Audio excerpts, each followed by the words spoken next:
नरवीर जी, पिछली बार जैसे आपको टिकट नहीं मिली थी, अब पार्टी ने अचानक आपको ये जिम्मेवारी सौंप दी है, तो पार्टी को अचानक फिर एकदम से आपकी याद क्यों आई? ये तो पार्टी वाले बता सकते हैं क्यों याद आई। नहीं, ऐसा नहीं होगा, पार्टी टिकट आपके दे देगी। दावा कर रहे हैं आप? हाँ, मैं दावा कर रहा हूँ, जनता भी दावा कर रही है, मुझे टिकट देगी पार्टी।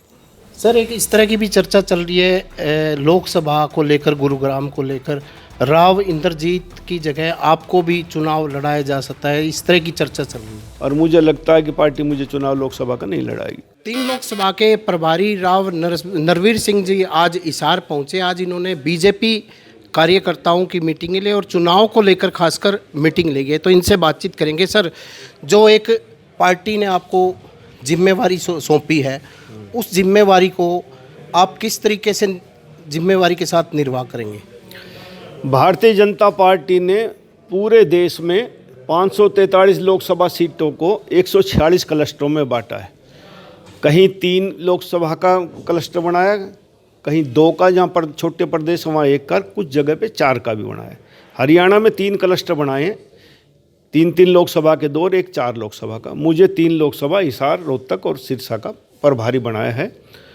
और जहाँ तक संगठनात्मक बात है, आज उसी विषय में यहाँ हिसार में हमने विस्तारकों की पार्टी पदाधिकारियों की मीटिंग ली। भारतीय जनता पार्टी समयानुसार संगठनात्मक कार्य करती रहती है। लोकसभा चुनाव निमित्त हेतु हमने 30 जनवरी को सारे प्रदेश में 10 के 10 लोकसभा क्षेत्र में कार्यालय खोले। 29 फरवरी तक सभी विधानसभा में कार्य खोलने का प्रोग्राम है। और देश में कि कैंडिडेट चुनाव ना लड़े, कमल का फूल चुनाव लड़ रहे, इसलिए पार्टी पूरी व्यवस्था सही कर रही है अपने हिसाब से, और इसी हिसाब से बूथ लेवल तक भारतीय जनता पार्टी काम करती है। नरवीर जी, पिछली बार जैसे आपको टिकट नहीं मिली थी, अब पार्टी ने अचानक आपको ये जिम्मेवारी सौंप दी है, तो पार्टी को अचानक फिर एकदम से आपकी याद क्यों आई? ये तो पार्टी वाले बता सकते हैं क्यों याद आई। मैं पहले भी था, पार्टी ने मुझे टिकट नहीं दिया, मैं चुनाव नहीं लड़ा। पार्टी का निष्ठावान कार्य करता रहूँ, पार्टी ने जिम्मेवारी समझेगी तो मुझे जिम्मेवारी दी।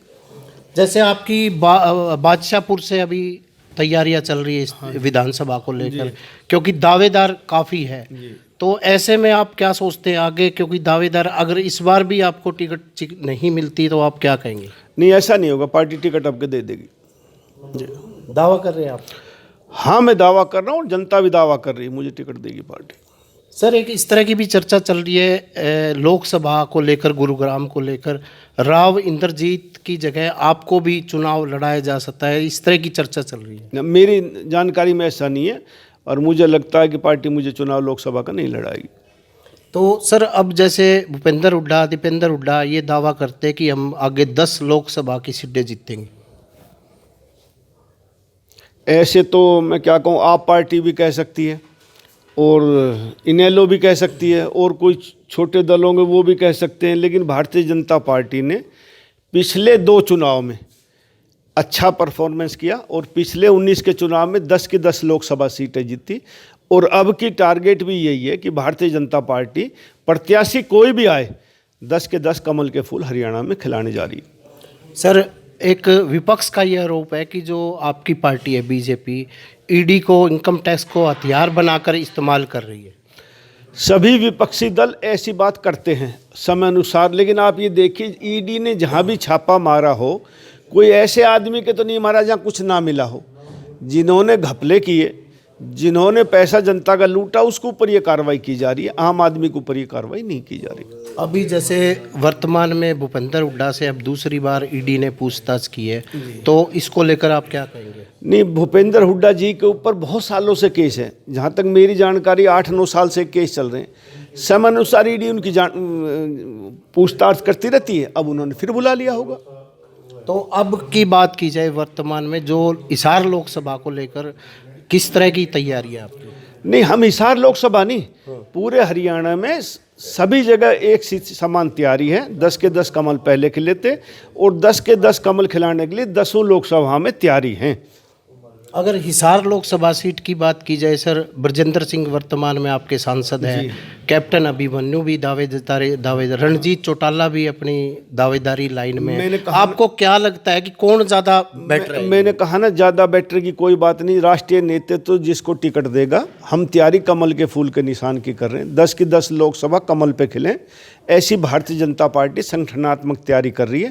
कैंडिडेट प्रत्याशी कोई भी आएगा, हमने उसके हिसाब से काम नहीं करना, हमने काम करना भारतीय जनता पार्टी के हिसाब से। सर ये अंतिम सवाल, अगर जेजेपी बीजेपी गठबंधन है तो ऐसे में क्या उनको खाते में भी कोई टिकट आएगी? एक भारतीय जनता पार्टी के राष्ट्रीय नेतृत्व ने कहा कि हरियाणा में 10 के 10 कमल खिलेंगे। सवाल का जवाब इसी में है जी। ये थे राव नरवीर सिंह। इनका साफ तौर से कहना था कि यहाँ पूरे प्रदेश में लोकसभा की तैयारियां जोरों पे है और 10 की 10 फूल का कमल खिलाएंगे। साथ के साथ जो राष्ट्रीय जो नेतृत्व ने भी यही कहा कि 10 सीटों पे चुनाव लड़ा जाएगा। प्रवीण कुमार, हरियाणा तक, हिसार।